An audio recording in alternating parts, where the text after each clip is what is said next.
So most tennis players know the feeling. The moment when your footwork feels sharp, your strokes clean, and your decisions feel automatic. And nothing else exists except the next point. Us as tennis players, we call it locking in. Sports psychologists call it the flow state.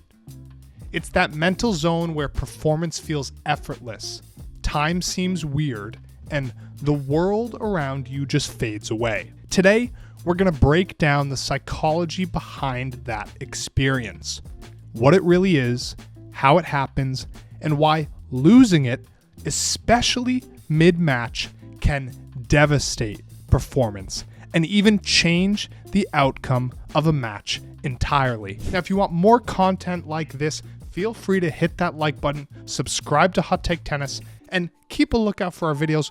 We are going hard in 2026, and more content is on the way. So the concept of flow was first identified by psychologists as a state of deep immersion where people report total focus, high performance, and effortless execution.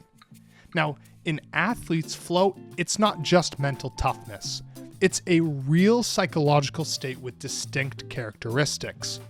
For example, clear goals and instant feedback, intense concentration, loss of self-consciousness, a subjective feeling of control, time distortion, minutes feel like seconds or vice versa, and effortless action and execution.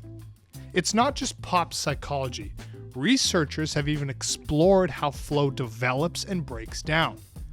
One study that interviewed elite athletes found that flow typically evolves through 3 phases.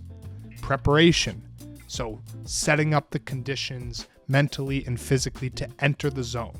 Confidence, focus, calm, things like that. Then number 2 is entry, a tipping point where the athlete becomes fully immersed. And then finally, exit, a departure from flow, often triggered by emotional disruption or a shift in attention that can dramatically reduce performance. In other words, once flow breaks, it's very hard, almost impossible to get back instantly, especially under pressure. Now, sports psychology research and real case studies show that peak performances, whether in basketball, track, or tennis, are often correlated with moments of flow. Studies analyzing elite athletes highlight how, when in flow, competitors have heightened focus, respond without overthinking, execute complex skills automatically, and seem to see the game in slow motion, so to speak. And crucially, they're less likely to get derailed by mistakes, distractions, or self-doubt. Players like Serena Williams, Michael Jordan, Usain Bolt, they've all described those almost timeless zone moments where nothing else mattered except what was happening right now.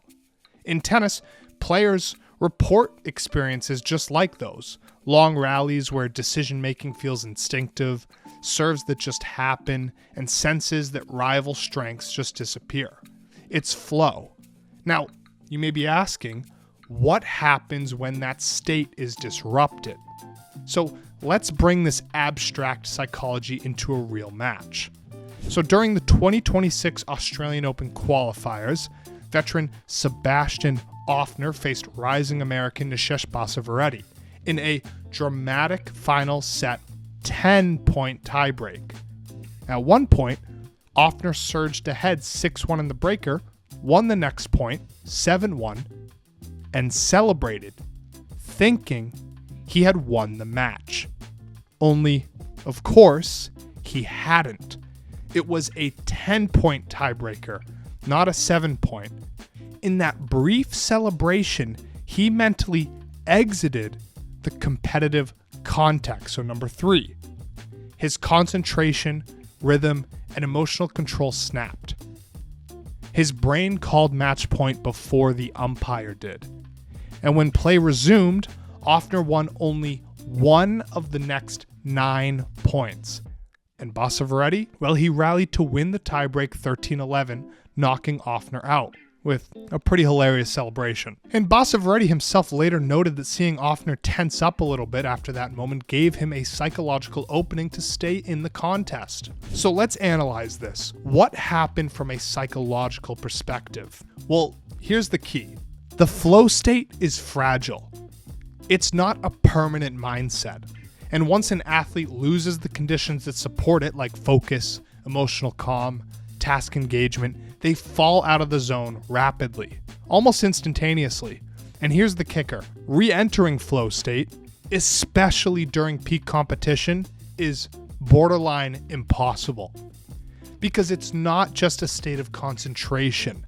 It's a neuropsychological alignment between attention, emotion, and execution.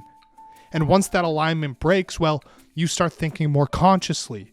You overanalyze, you have more self-awareness, your performance becomes effortful again, reaction time slows, and your errors increase. And in Offner's case, that momentary mental celebration was enough to disengage the cognitive, emotional state he needed to stay in the zone. He shifted from present, process-focused performance to future outcomes and self-reward focus. And just like that, the flow died. And Basavaretti stayed locked in and won the match. Now, if there's a lesson here, it's not just about rules or scorekeeping. It's about attention. And when you're in flow, you don't look past the next moment. You don't anticipate victory. You stay locked in on the process and you stay present. Once you mentally shift away from the moment, even for a heartbeat, the cohesion that defines flow starts to unravel. And in high pressure environments like pro tennis, the unraveling can cost everything. Flow isn't magical, and it's not even a buzzword. It's a measurable psychological state with real consequences, especially in elite sports. And as we saw with Offner and Basavaretti, losing that state at a critical moment can be the difference between victory and defeat. Locking in isn't about confidence. It's about present focus, immersion, and engagement. And once that state slips away, well, getting it back under pressure is one of the hardest psychological feats in all of sport. Until next time, stay locked in.